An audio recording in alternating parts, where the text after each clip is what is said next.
And looks like we are live. Awesome. Hello, everybody, and welcome to a very special live edition of Spilling Ink, the talk show that takes you behind the scenes in the writing world. We talk to authors and publishers, agents, graphic designers, pretty much anyone who has a part in making our books great. With us tonight, we have myself, Jason. We have Katie Solitis, our beautiful co-host. Hi, Katie. Hello. I love your new hair this week. It's purple. It's really, really purple. You look like someone I would find in the capital of the Hunger Games. Oh, good. The bright hair. That's kind of what I was going for. Very good. Well, our guests tonight are Terry Hill and Elliot Brandis. How are you guys doing tonight? Good, thank you. How are you? Good. You're quiet over there, Elliot. I can hardly hear you. I think my audio cut out, so I'm trying to fix it. Never fails. There's always a technical difficulty. Oh yeah. Well, we'll jump over to Terry. Terry, how's it going tonight? Doing great. How are you doing today? I'm doing very, very well. Well, tell us a little bit about yourself, Terry. By day, I'm a NASA engineer. Been working for close to 20 years. Spent about a decade doing spacesuit design. The other 10 years, other 5.5 years doing various and sundry other things. That's by day, and then by night, I write science fiction and speculative fiction, and sometimes a little bit of this and a little bit of that. That doesn't fall into either of those categories. Excellent. Now, can you tell me, because I get mixed answers on this. How do you define speculative fiction? That's a good question, and it's the way I define it. Maybe it's wrong, but the way I've heard it mostly described is anything that's plausible but has a bit of a scientific twinge to it, or science fiction, or what's the right word for? A little bit of supernatural bent to it, but not pure fiction. Okay. All right, Elliot, are you with us now? Can you hear me?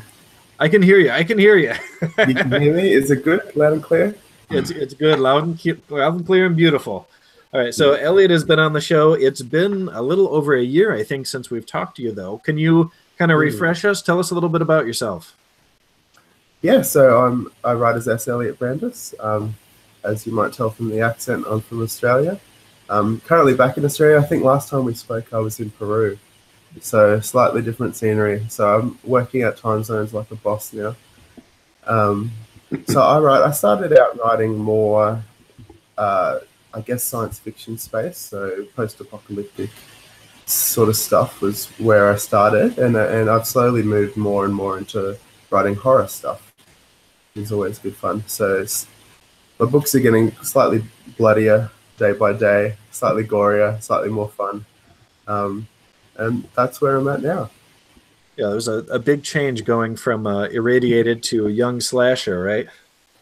Yeah, and even just in terms of the writing style as well, I've sort of, changed that as I've moved on as well. Okay, awesome.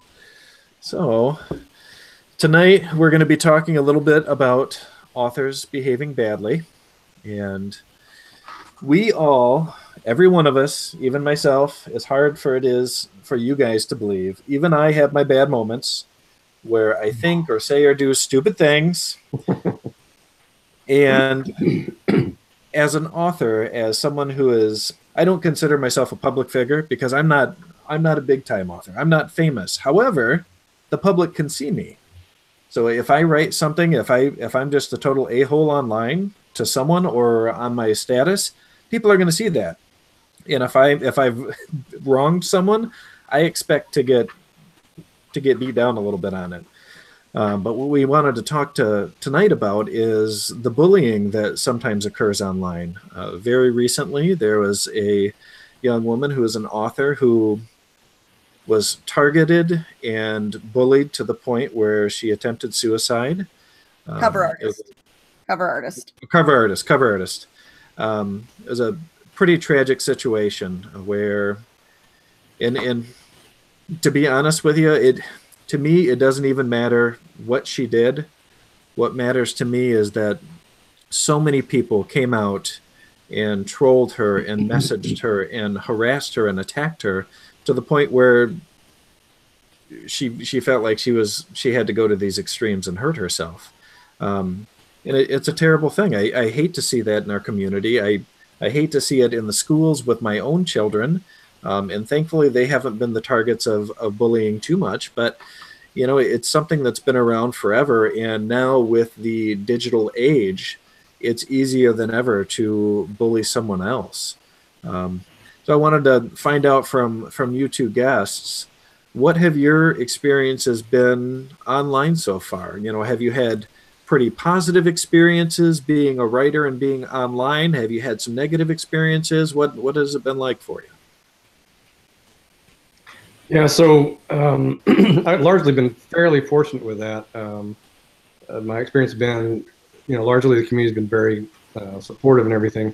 You know, the tricky thing with writing science fiction is that there's a large contingent out there that feels obligated to keep it to hardcore science fiction and really tied to the science part, so that, you know, you have to keep all the physics plausible and sit down to the nth detail. And, you know, it's really tricky if you're writing science fiction.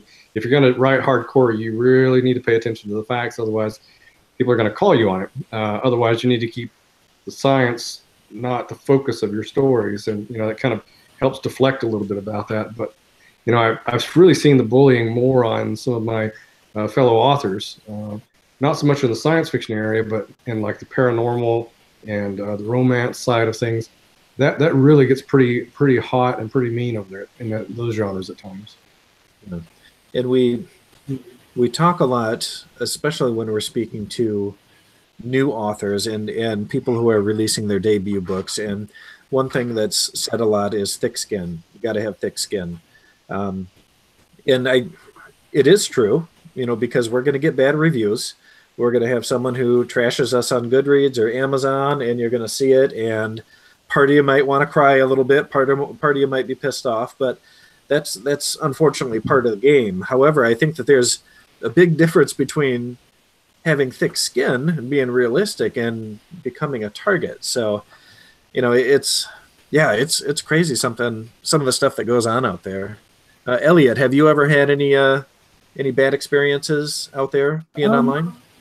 No, I've been reasonably fortunate. And I think as my books have sold more, I tend to get more positive stuff, so emails and well wishes, and I haven't really experienced the bad side. But I tend not to put myself out there too much with, you know, political opinions and all of those sorts of things, because people seem very eager to latch on to something and turn it into this giant storm out of a teacup. And I've done well so far, touch wood, at avoiding that sort of controversy. But yeah, sometimes it's hard, and sometimes even when someone has done something wrong, the reaction is often way over the top with their original crime. It's like it's like this primal kind of ganging up instinct that people seem to have. Yeah, it's kind of like, you know, and I'm a pretty darn nice guy to everybody I meet, but there's something about getting in the car and driving, and if you're in traffic, that just, it brings out the stupid in me. And I don't road rage. I don't get, you know, don't start driving crazy or yelling at people, but I get these angry thoughts like, I wish that person would just drive off the road. And I'm like, where the hell did that come from? Why would my mind even think something like that? And I think that you're absolutely right. When people see a certain post, it's almost like they're just eager. They want to dive in, and they want to see blood in the water. And then as soon as there's blood in the water, we all know what happens at that point. Well, I think you touched on a point, was because, you know, with technology the way it is now, and the internet and the web and everything, it's, you know, before, all the other social media didn't allow for that mob mentality to take place, right? Yeah. You know, back in the old days, you know, if a mob took place, they all had to be physically present, because, you know, before the internet, you had newspapers and books, and If someone wrote a bad review or criticized somebody in the newspaper article, people would read it and they would nod their heads and say yes, but they couldn't actually engage in that. But now with instant access to post your own opinions and to follow up with that, it's kind of turned into a digital mob environment. And some of the like you said, the primal instincts have come out, and that's really kind of what fuels that fire, unfortunately. The other side of it too is you're not able to look the other person in the eye. So when you say something, hurtful on the internet, you're just typing words out on a screen. You can't see the impact of your words on that other person. You don't know how it feels. And because there's that disconnect, the mob gets worse because they feel like there's really no consequence. It's just words on a screen. But there really are people on the other side that are affected and are hurting by the words that are said. Oh yeah, people get very, very brave and bold on the other side of the keyboard. Now, Katie, you've been writing for quite a while. You have a lot of books out there. You have a huge social following on a number of different platforms. What are some of your experiences, either positive or negative with the writing community? I avoid drama. There's going to be disagreements over the years. You make friends with other authors. Sometimes you are not friends with them after a while for whatever reason, but there's no reason to get into an online battle with anybody. So the moment that I see that happening, and I've seen it in a lot of different online groups, I tend to just back away. I really don't need the drama. I've got enough work to keep me busy. I've got my own goals to work through. There's no time for fighting. There's no time for squabbling. Head down and get work. I agree. And, I think that early on in the show, this was one of our pieces of advice to young authors, was to never reply to the bad reviews. Never reply to the criticism, because holy shit, down the rabbit hole you will go, and it's not a fun place to be. I mean, there are people that just want to be mean and want to leave you a mean review, and engaging with those people is going to end with disaster. And then there are those people that just genuinely didn't like what you wrote or what you did, and you're not going to get anywhere with those people either. So just best to back off, accept it for what it is, and tell yourself, okay, this is either criticism that I can take and learn from, or this is just an a-hole troll and I'm going to completely ignore it and put it out of my head. Now, there have been cases where some authors have gone to the internet, gone to their groups after a bad review, and that's turned into a firestorm against, the reviewer. Let's say the reviewer was an author, where they've been hit by 1-star reviews. I mean, it's really bad how fast it can turn vicious. Well, and I have heard, and gosh, it's been a little while now, so I don't have the specifics, but I've heard of things similar to that, where one reviewer will get this whole gang together to start knocking down an author's ranking. Leave all 1-star reviews, leave all shitty reviews for whatever reason. And I don't know how much legitimacy there is behind that, or how that's policed by Amazon and Goodreads, how that can be controlled. But it does seem like it happens if you piss off the wrong troll, and then they come out of the woodwork to get you. And that, it's unforgivable if an author is involved in that, in my opinion, because, as a community, we need to hold each other accountable to our craft. But, it's whether I criticize your work because I don't understand it, I don't really feel that's my place as, one peer to the next, because, you have your own journey, and, if your writing's not any good, then, your readership and your sales, it's a self-resolving problem, so I don't need to get involved in that. But if you start saying incredibly, racist things, or, just falling off the deep end, or, then there is some personal accountability, like in any profession. As an engineer, if there's another engineer that is dangerous, I mean, they're so bad, they're dangerous, then, I hope there is a professional accountability that needs to be taken place so that other people don't get hurt. But in terms of creative talent, or raw talent, or lack thereof, people's opinions are the opinions, and I don't see where authors need to be involved in that at all. And my whole idea is, and the reason we do this show, and reason that several shows like this exist, is that we want to share we want to learn, and we all want to get better at our craft, whether that craft is writing or design or whatever it is that we're doing. And if I'm having someone just post on my wall or on my site or whatever, trashing me, okay, I'm going to be upset and I'm not going to like that. However, if that same person were to send me an email or a private message on Facebook and say, hey, you know, I read this. Chapter 4 was just a train wreck, man. You know, I don't know what happened with this. You know, what did you do with this and this? I'm much more likely to say, well, let me open up that document and see what happened in Chapter 4, because maybe it was a train wreck. You know, I'm open to criticism, and I feel like we all should be. But, you know, we just can't be a-holes about it either, though. We gotta be. Well, and also, you know, I'm kind of an engineer geek, right? So, and Elliot can attest to this, being an engineer as well. But you know, I kind of look at reviews, you know, as a distribution. You know, what's the majority of input am I getting, right? One excellent review and one horrible review, that doesn't mean anything. But in context of the whole, what generally am I getting back from my reviews and feedback? I mean, as an author, if I could give any advice, that would be it. Is just look generally, what is your response to your work? Yeah, because you're not going to please everybody all the time. No. And if you're looking at your book that has 100 reviews and you have a 4-star rating, you know what? You're doing okay.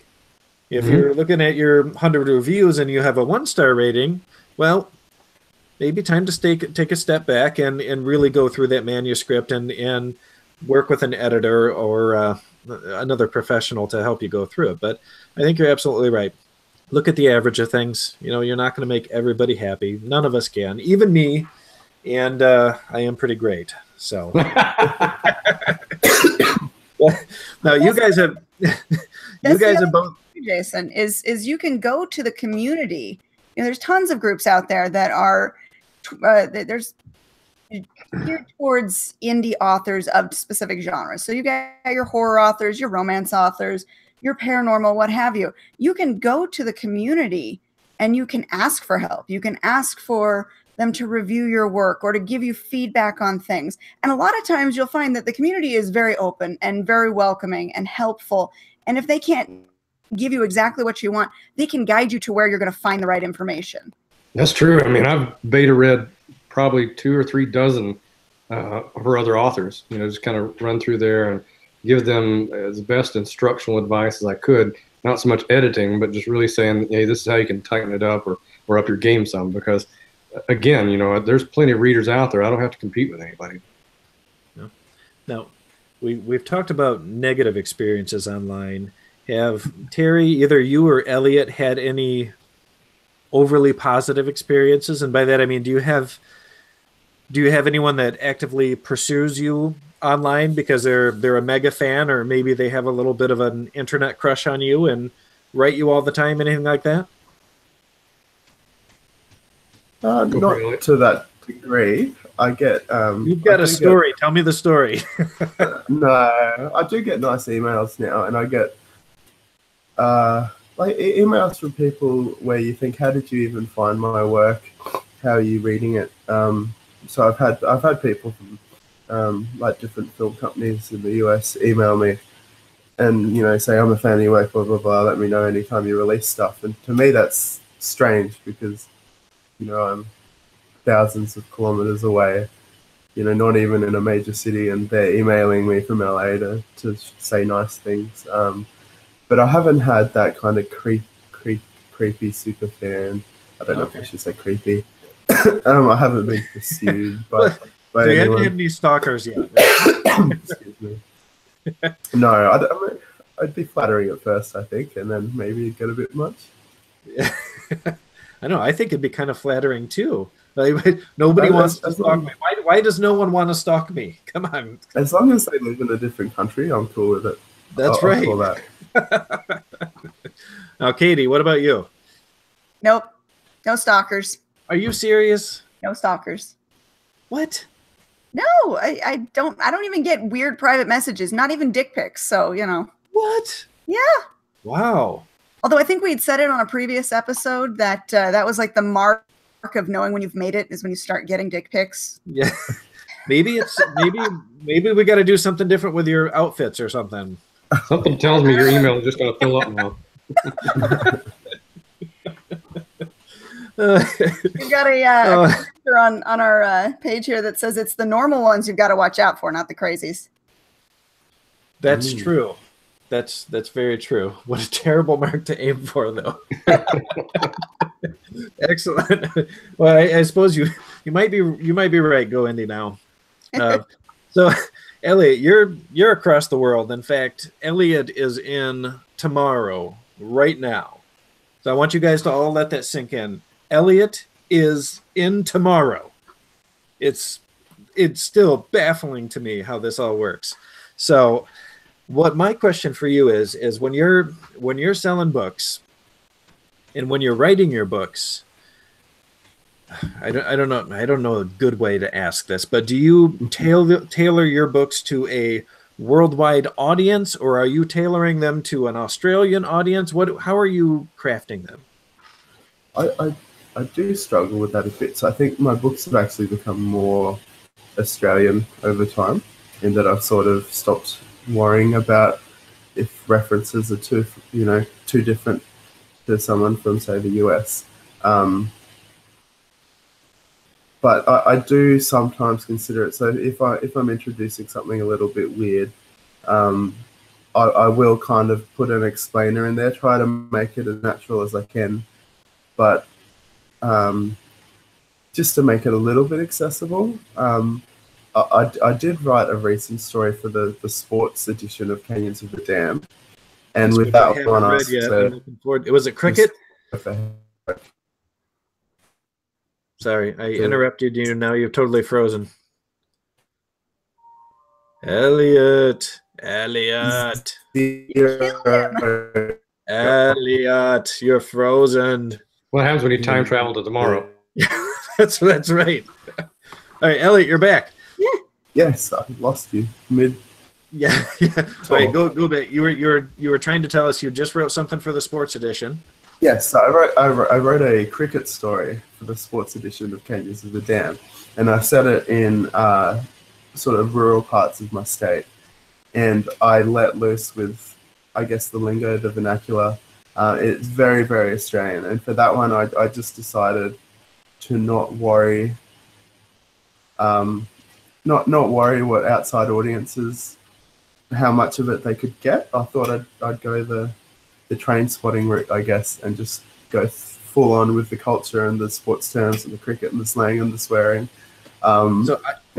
Yeah, I would like you. It's good fun. I would like to get you to give us a very Australian statement, something that might seem really foreign to the rest of us. All right, so it's Easter Sunday here, so. I don't want to be too stereotypical, and I can't do it without swearing. So I know this could be a family audience for this show. I doubt that right after I said dick pics, so don't worry about it. You don't know. Families are into all sorts of stuff. I don't know. I think the problem is because I've been overseas and I've been in the States a few times, and I've been in the UK and all different parts of South America and stuff, is that the worst slang is when I don't actually realize it's slang.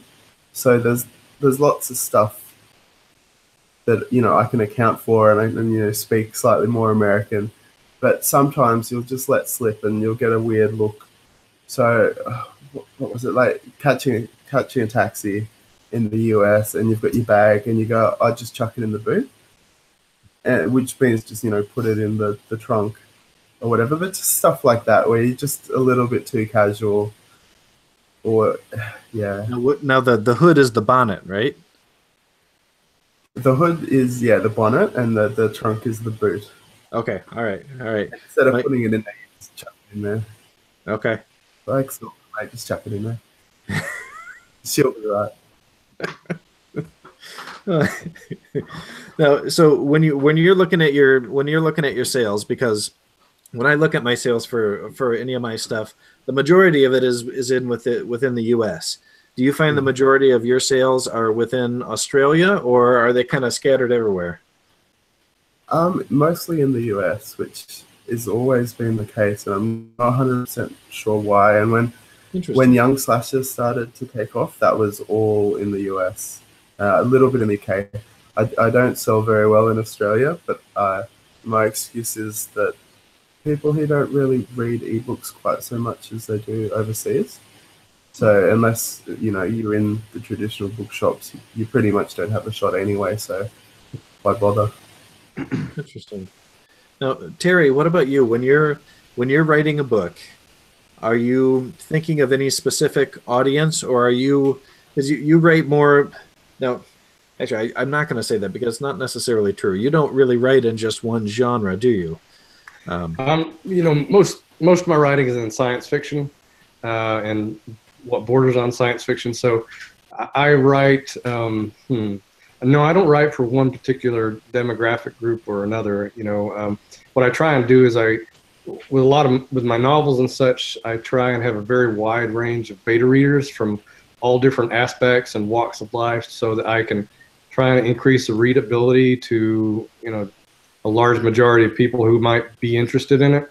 So, like for the science fiction, the science aspect of it is not a key element of the story. It's kind of a swing, sometimes a plot mechanism to get things moving, but the story itself is about the people, relationships, and the struggles.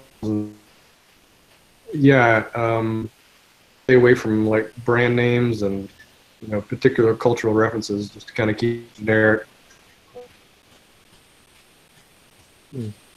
You're breaking up there a little bit. Was he breaking up on your end too, Katie? Yeah, I didn't catch half of that, unfortunately.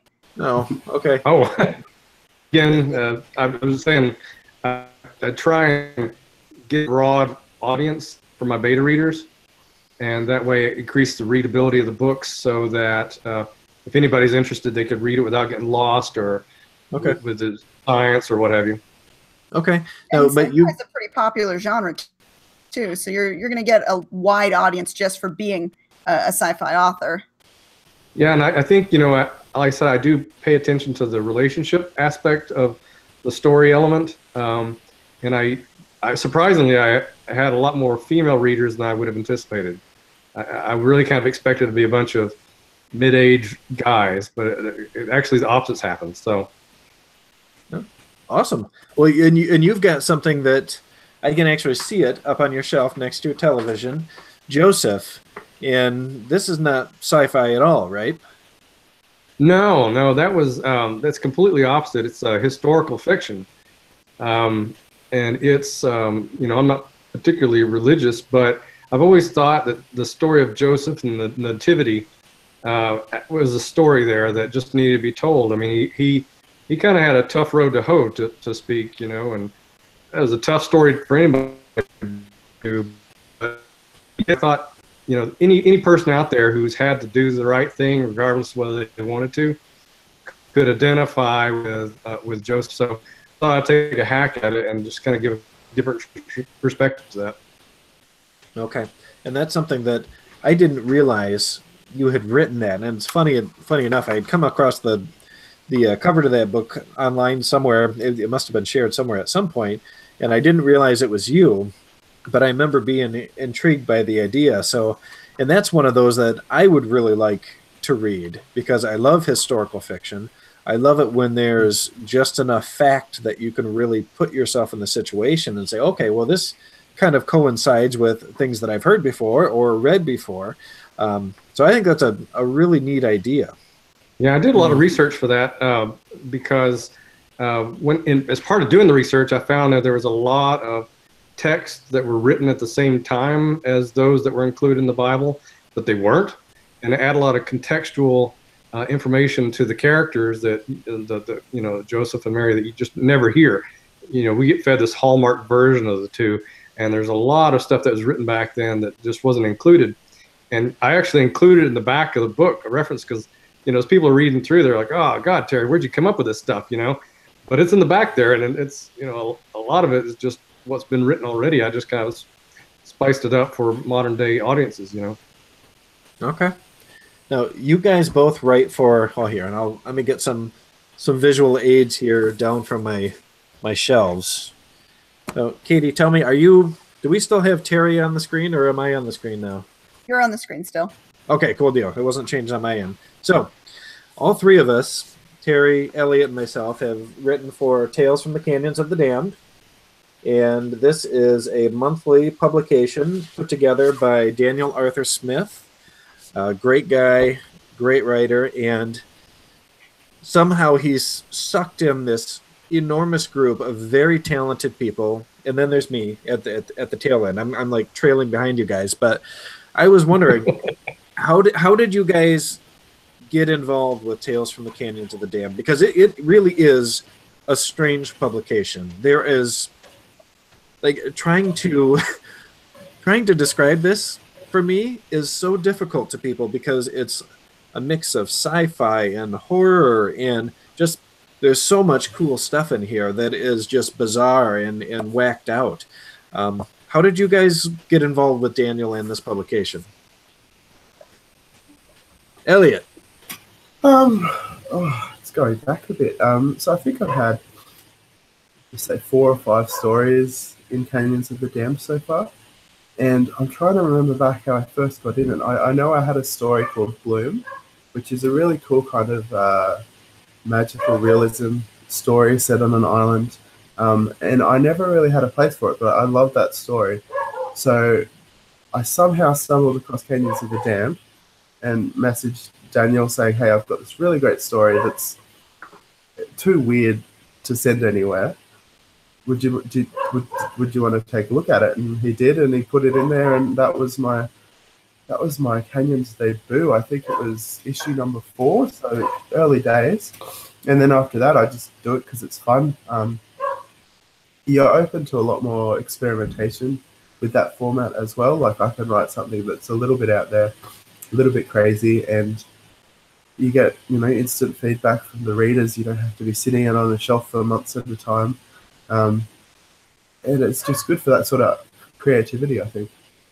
Yeah, I love writing the short stories for Canyons, especially if I'm in the middle of a longer project, because it's like a really cool, not quite instant gratification for me, but you can have an idea, or you guys might be talking about something in the Big Canyons group chat, and I'm like, oh, that would be cool for a story. And you knock a story out in a couple days, and it's like, all right, I accomplished something, and then send it to Daniel, and then Jessica chews it up for you, and then you get it back and cry and fix it. But what about you, Terry? How'd you get involved with Daniel? I think, if I remember right, I had been writing a few stories for the future Samuel Peralta's Future Chronicles, and had a couple of stories published in there, and that's quite a large collection of super talented people, and I'm not sure how they let me in the door on that one, but we did some writing in that group, and it was exposed to Daniel, and probably through some cross-posting. He mentioned Canyons of the Damned, and he offered a couple of times, and I just got busy and wasn't able to do it, and then finally things slowed down, and I was able to get a story that I had been wanting to write for a while about what if we finally broke the code to the whales' language, all the mammals of the sea finally broke the code, and what if they had something completely unexpected that we just didn't expect to hear, and in as much that those mammals have been around much longer than we as humans, so what if they've got a lot more wisdom or things to think about. So that was it's called Voices from the Deep. That was my debut with Canyons of the Damned, and then I had a second one come out, I believe it was in December timeframe, and it had to do with a doctor who was a bit full of himself that ends up being patient 0 of the zombie breakout at Christmas time. So awesome. Well, I read something very disturbing of yours. It wasn't in a Tales from the Canyons of the Damned. It was in another what I consider a kind of a closely related publication. It was in something called the Doomsday Chronicles. Yep. I believe that, yeah. And I think that was in Samuel Peralta's, as part of the Future Chronicles anthologies, yeah. And I believe it was called The Journal. Yep. And this, when I finished the last page, I've got to tell you, I was not very happy with you. This whole time, this whole time, those last couple pages, I was like, yes, I feel this lift inside me, and then you just freaking crushed it. Yes, I succeeded. But that was a very different story from a lot of what I read in the Canyons and other anthologies, where it was told through the point of view of this young boy. How old was he? 12, 13, somewhere in there? About 11 or 12, yeah. 11 or 12. And he was journaling the approach of this comet towards the Earth, and it was very well done. And even in your author's note, which was excellent, you were mentioning how so many times in these tragic situations or these dire circumstances, we're forgetting how the children are impacted and how they see the world. And I thought it was a really cool way to approach a doomsday story, and it was very emotional. It was spot on, very well done. Thank you, I appreciate that. That's I think some of the best stories I've read by other authors are the ones that they take a common story but change it from the perspective that's being told. Because a lot of the tropes and stories, they've been done 1,000 times, but what makes it yours is the perspective in which it's told. And you're right. My kids teach me stuff all the time, and I constantly have to remind myself that they're just a few years into experiencing this thing we call life, and I've got a lot of legacy with how things work, but this is all new to them, and they don't have the perspective or the context to frame this all. And so I've always thought, what would a situation like a comet racing towards Earth with no clear, obvious if we're going to survive or not, how would I be if I were 10 years old, and how would I suck that information in and process it? As a spoiler, the comet doesn't hit Earth, but other bad things happen. So yeah, yes, very bad things. And so you're a NASA engineer. Are you still working for NASA now? Yep, still working. Okay. Now, has your career with NASA, do you think, has it influenced your writing in any way? Yeah, absolutely. I think my goal was to take a lot of my experience with working with astronauts, understanding the information, how it affects their physiological body and also mental state, what it takes to travel in space, what kind of hardware they have, what kind of technologies there, and try and make the experience as real as possible without just hammering people over the head with it. It's the subtle details that make it real, because I can barely watch science fiction movies because the details are just so horribly done wrong, and I just can't watch most of them for that reason. So my goal and my commitment to the readers was to try and make it as real as possible, but still keep it interesting. I love that. Now, here's a question. We'll start off with this one. Have you read The Martian? I was just about to mention that too. Did you enjoy The Martian? The book is much better than the movie, obviously. Oh my God, yes, yeah. The movie was pretty good, but then they started doing stuff towards the end, and it just is impossible. But one of the nice things that Andy did was, while he was writing the book, he had a lot of people, engineers in particular, involved in the space community, give him feedback along the way and said, yeah, we'd never do it that way, or this is what we'd really do. And granted, he's probably like an uber MacGyver, and that human probably doesn't exist, but technically, if a person were smart enough and the resources were in place, that you could actually do most of what he did. And that is what. And I didn't want to read The Martian at first when it came out, because there's so much hype about it, and I was like, I usually don't go for the stuff that's got tons of hype. And then my best friend told me, you have to read this book. It's probably the best book I've ever read. And I'm like, all right, I'll give it a shot. And I was shocked reading the book, because it's science fiction, and I would call it hard science fiction because most of it's based in good hard fact. It's very detailed, but it's so readable and funny as hell. I mean, I was laughing out loud reading that stupid book, and my wife looking at me like I'm an idiot. I'm like, honey, you're just going to have to read this. It's fantastic. And I just thought it was a genius piece of work, because even though I don't know that much about hard scientific fact, I felt like it was very realistic. I felt like, holy shit, man, this is really how it would go down. And I think all of that just added to this incredible amount of suspense that he put into the book. It was cool, man. I was a big fan. So yeah, I mean, I corresponded back with him a little bit back and forth on Facebook, and he's a nice guy. And it was a whole phenomenon with the book. It just really kind of caught him off guard. He just, had some readers, and it was going. People liked it, and then people were like, "Hey, why don't you pull this together and put it in like an ebook so we can download it?" And he's like, "Well, okay, I'll look into it." And then he said, "Well, I can do it on Amazon, but I can't give it away. They're going to make me charge 99 cents for it." And people are like, "Yeah, please, at least it's all in one place." And then within like a month, it just mushroomed into this giant thing. And then a month later, he's got people calling, wanting to make movie deals, and his head's kind of spinning. So, I think we're all looking for that kind of a situation. Well, hell yeah, that's the dream, man. I think most of us would sell our soul for a movie deal. Well, I told people at work, I said, as soon as I get my movie deal, there's going to be a big cloud of dust between my desk and the front gate. So, Elliot, what are you working on over there right now? So I'm working on a couple of stories, which is I don't mind it. It means you don't work as quick, but you get 2 books out of it in the end.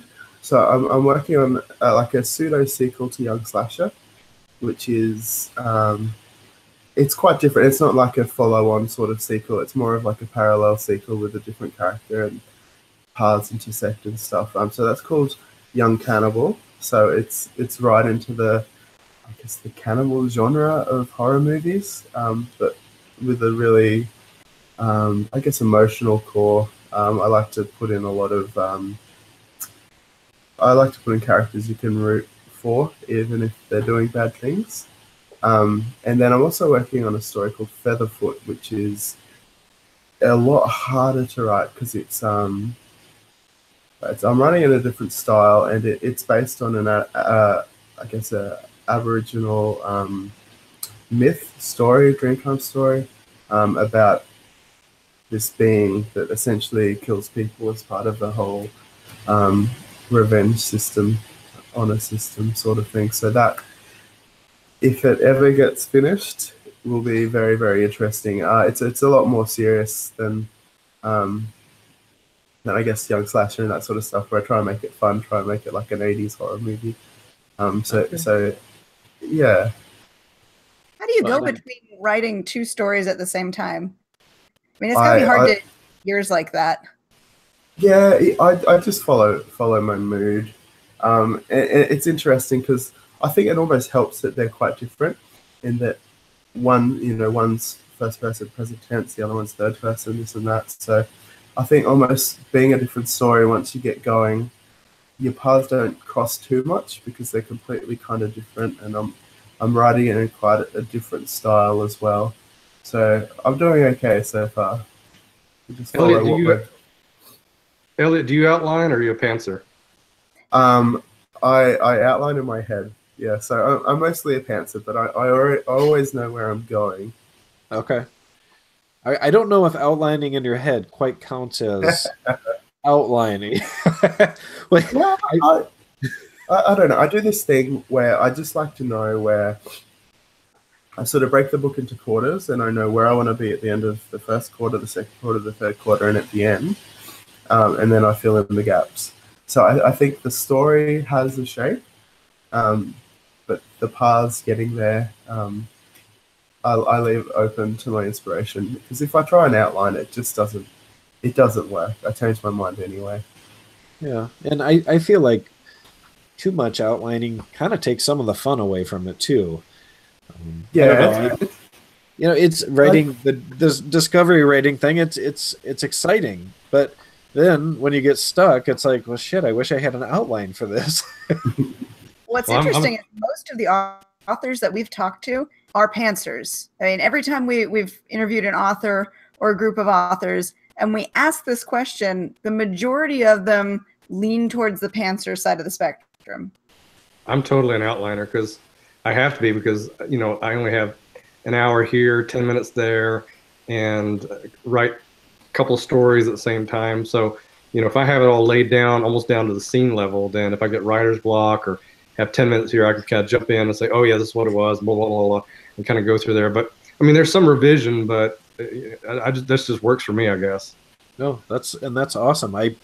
We've talked to a couple people that are meticulous outliners, and their writing process is so foreign to me, but they are so on top of their game. I mean, they'll have character charts and scene charts, and they know everything about every person and what's going to happen. I'm like, that's brilliant. I can't do it. I guess that's where I'm a pantser when it comes to character development. I don't do that detailed outline of the character personality and stuff. I let that kind of evolve with time. But usually the word count of my outline is about 10% of the final length of the novel. Okay. And I think it also depends on what you're writing. So hard science fiction, historical fiction, like Joseph, it's a lot more detail orientated. You need to do a lot of research ahead of time.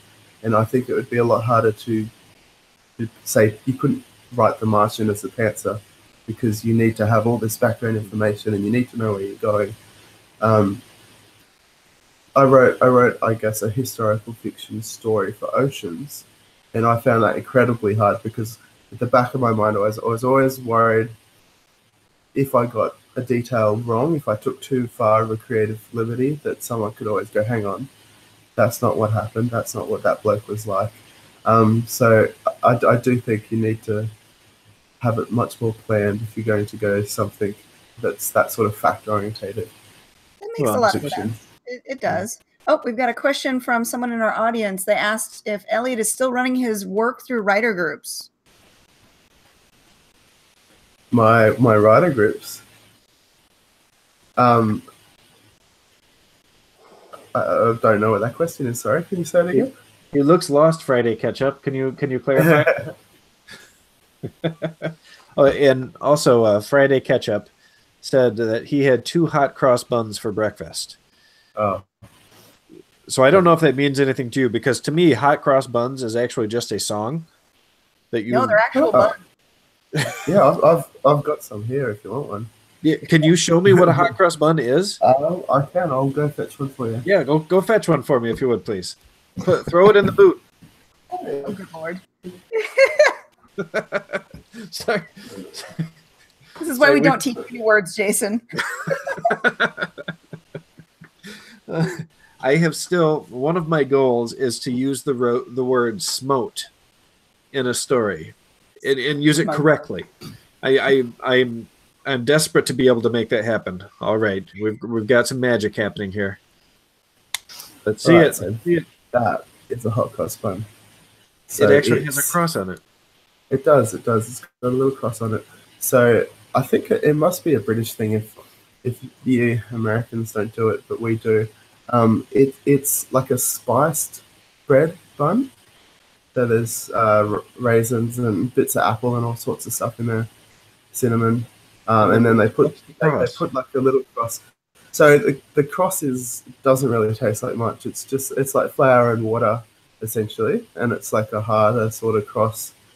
And for whatever reason, because we don't really do Halloween here, we don't do Thanksgiving, we don't do that sort of stuff. But Easter we do quite big, and I don't think it's as big in America. Like we've got 2 public holidays, so we get a 4-day weekend. They're selling hot cross buns from about the 1st of January. Like they're right on it these days. Okay. So you go to the shops. They do chocolate ones. They do fruit-free ones if you're boring. So is hot cross buns, is that somehow related to Easter? Is it an Easter thing? Oh yeah, so they're an Easter thing. So okay. Hence the I guess. Okay. But it's just a thing. I always thought it was more of a Scandinavian thing than British, but maybe I'm not sure. It's very much an Australian thing now, at least. So we stole it from somewhere. I'm not sure. Well, Appropriated it. It's theirs, and that's it. well, now, I heard that Australia, because Australia used to just be a continent, I heard that Australia is now also a country. Is that true? Are you winding me up? Are you winding me up? Yes. Interesting news article about the quality of education in the United States. We're very much a country. All right. Now, whereabouts in Australia do you live? So I live in Queensland, so you'll know where Sydney is. Yes. So go to Sydney and then drive north about 1,000 kilometres and you'll be in the great state of Queensland. Oh, okay. Yeah, so it's known for being hot all of the time and for not getting cold. So it's nice weather, nice beaches, rainforests. And if you head up north a bit, the Great Barrier Reef is in Queensland. That's awesome. Now, you are a bit of a world traveler. At least you were last year. You did quite a bit of traveling. Now, do you have an actual day job that you do, or do you just write and travel? So I did take quite a bit of time off. I'm doing stuff again now, don't you worry. But back in the real world. But for a while there, I just I guess sold everything, packed up a backpack, and somehow made it from Santiago, Chile to Toronto, Canada, mostly via land. There were a couple of flights in there for, I guess, security reasons. But most of it was done in buses and shuttles and stuff like that. Now, when you're traveling, do you write while you're traveling, or do you not write at all while you're traveling? I tried to write while I was traveling, but it's quite hard. My output did diminish noticeably during that time. It's just tricky because I feel like writing, it helps to have a routine. Yeah. So it helps if you're getting up at the same time every morning and you're doing it then, or you've got time at lunchtime to do that. And I feel like traveling, you kind of never know whether you're going to be in the back of a bus one morning, going out to the jungle the next day. It's like you kind of don't have those downtimes. But you've got all these amazing experiences now to draw from, and that's my next question is, do you draw from some of your traveling experiences in your writing, or not so much? I sort of do. I haven't. I did write a pair of stories for Kenyans where most people won't even know they're related, but the first one is about a young man that wants to travel, and it's sort of picking from bits of my experience, and then the second bit is when he's coming back and he's going through Australian customs. So it's sort of like the bookend stories without the actual travel bit in the middle. Okay. But I always worry about it's hard. I feel like if you've been in a country for a month or two, you can't, I feel like I don't have the right to write too much of that culture into my stories, and that there's still a lot I don't know. I don't have much of an ownership over that culture, but I tend to just ramp up the Australianness now. Okay. Well, now I read something very disturbing from you just the other day. And you write a lot of disturbing things, by the way. But this is an old one. I was bringing up old issues of stuff, and it was Mia versus the vegan cannibals, something like that. Does that ring a bell? Yes. So that's actually it's in the Doomsday Chronicles. So that was Doomsday too. Okay. Alongside Terry. And I was struggling before I wrote that because I got into Doomsday because I'd written Irradiated and a trilogy of post-apocalyptic fiction, and they were really kind of, I guess, dark and heavy themes in those stories. And I sat down to write something in that style, and it's almost like I'd excised all of that out of me in writing the trilogy, and I didn't want to write something dark and depressing. Yeah, because it was funny. It was funny. Yeah. So I spoke to Sam and I said, look, I know you're probably going to get a lot of like really, heavy stories in this issue. Do you mind if I write something a bit silly? And he was all for it. His attitude was basically, you need balance, and he has trouble if all the stories are so depressing. You kind of do need the lighthearted moments to space it up. So I wrote that. It's essentially like a horror comedy about a conference of vegans that get a pathogen and go crazy, and poor Mia has to fight her way out of it. I'll tell you, the only way I could describe that story, and the only way I can really describe it is fucked up. It was a very messed up story.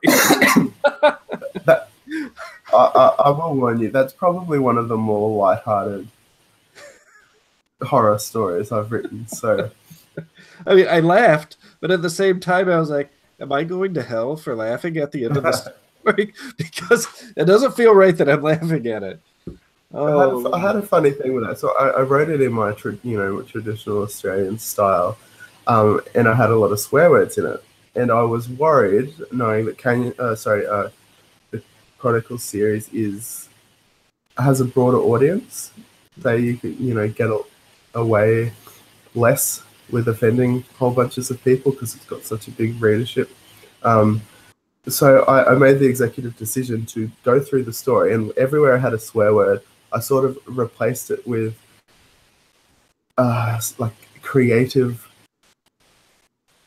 just crazy way, almost like a Beck album. Like I just replaced it with what someone would say if they were trying their hardest not to swear, but had to get that message across. So there's lots of some interesting alternative swear words. Well, at one point in the story, Mia says frack. Yeah. F-R-A-C-K, which I recognize immediately from Battlestar Galactica. And the dude she was talking to was like, oh God, how did he phrase it? He was like, frack, really? And she was like, yeah, that way it appeals to a wider audience. And they're like, what? Yeah, I breaking the fourth wall there. Yeah, I do that a lot. I especially in Young Slasher and stuff. It's very much self-aware, and it's more fun that way. You can get away with it. It's I'd say that story is inspired by like a lot of the 80s horrors where they set out to make a serious movie and then it just came out hilarious. So stuff like Evil Dead and Chucky and stories like that. It's kind of that vibe where it's intentionally over the top. So have you seen the Santa Clarita Diet with Drew Barrymore? No, I haven't watched that actually. It's the same thing. It's like so over the top, and so I find myself cringing at times and feeling guilty for laughing, but it's out there. It's good, and I'm not caught up on it. We've watched a handful of episodes, and there's something about it where I just want to keep watching. It's just like it's so ridiculous, but it's good at the same time. Kind of like The Babysitter. Have you guys watched the Babysitter on Netflix? Yeah, I love that movie. That was fantastic. It's funny though because you read reviews and so many people don't get it. They think it's just a bad movie.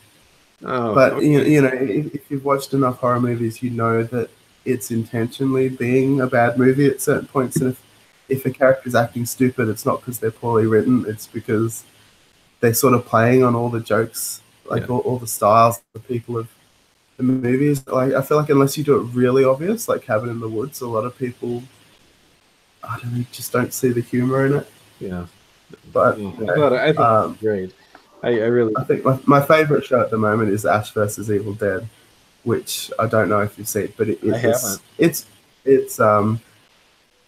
So it's based on the old Evil Dead movies, same actor, same director, and it is so ridiculously over the top. And there's so much good practical gore. So people getting their heads chopped off by drum cymbals and sliding off the thing, and just it's so ridiculous that it's probably the best thing I can watch at the moment. Awesome. Inspiration. Can't do it all. I won't. Well, so I wanna give you guys a chance to, because an hour has passed and it seemed like it was nothing at all. But I want to get a chance to hear from both of you on what you're working on right now, or what you might want to tell potential readers to expect from you as your kind of your next work, or do you have a new release that you want to talk about? Terry, go ahead, take the ball.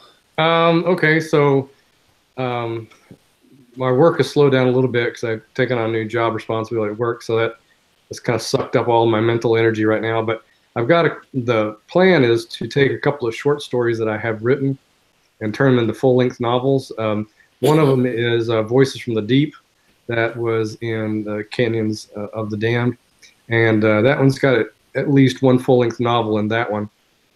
But one that I've been playing with for a long time, for 3 or 4 years, and that's actually why I wrote the journal for the Doomsday Chronicle, because there's been a story that's been in the back of my mind for, I don't know, 5, 6, 7 years, and I just couldn't quite.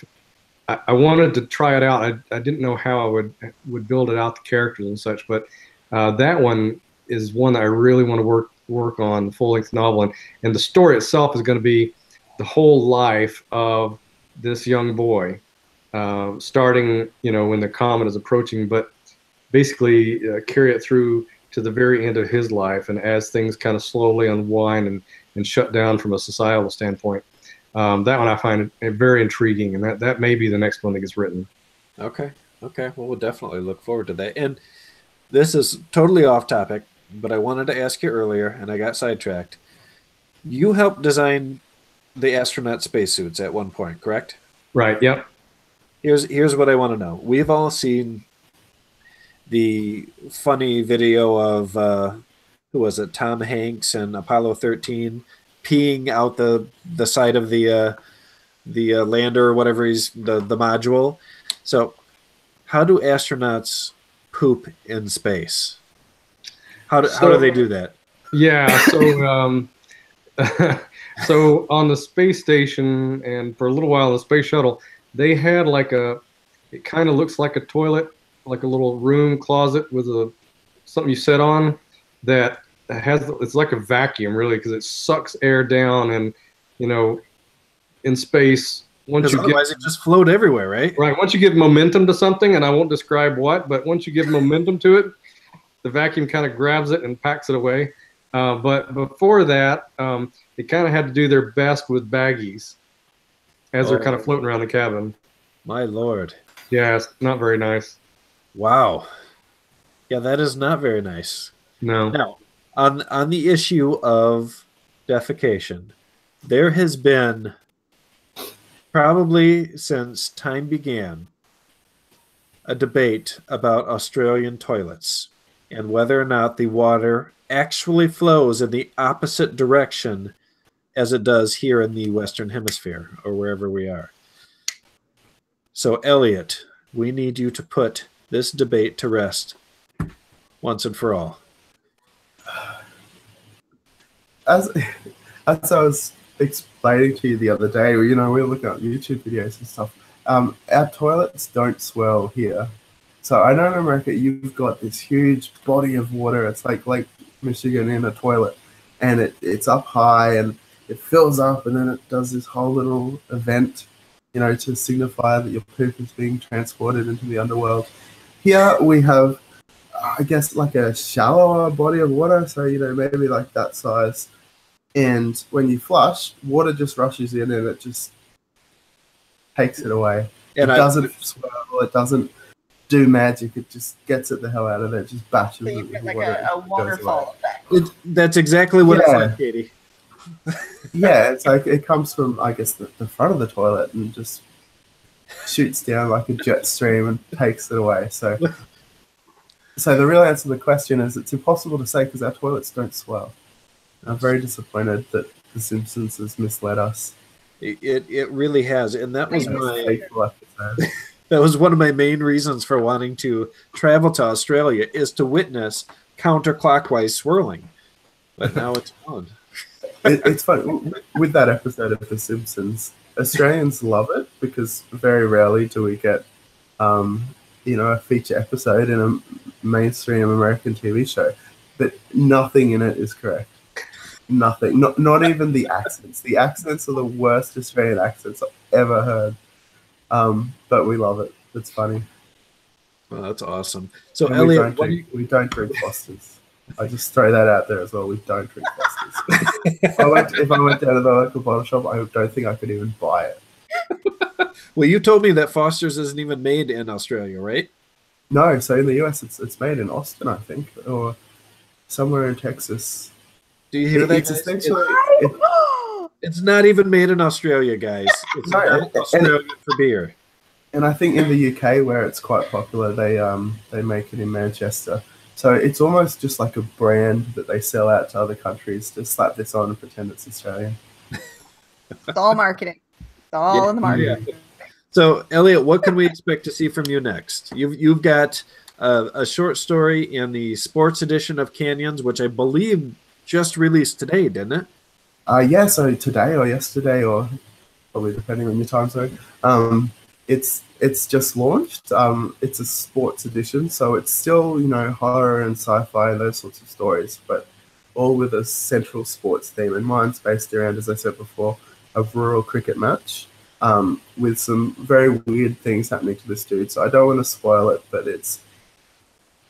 if you want to see how, say, a group of Australians in the bush actually talk, it's probably a good place to start.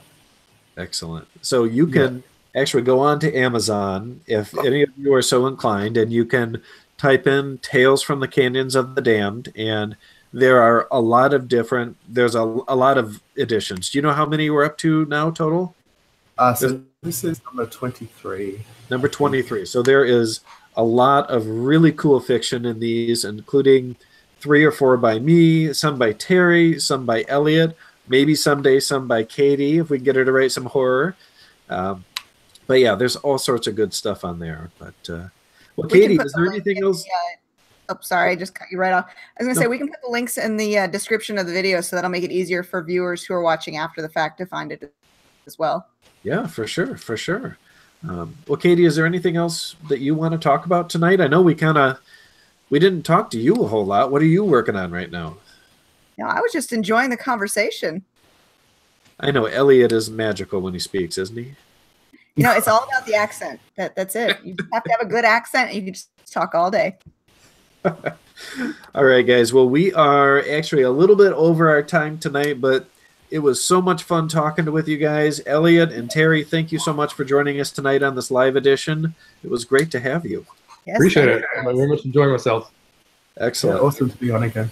Yeah. All right. Well, until next week, guys, thank you so much for watching, and stay tuned for the next episode of Spilling Ink. Good night.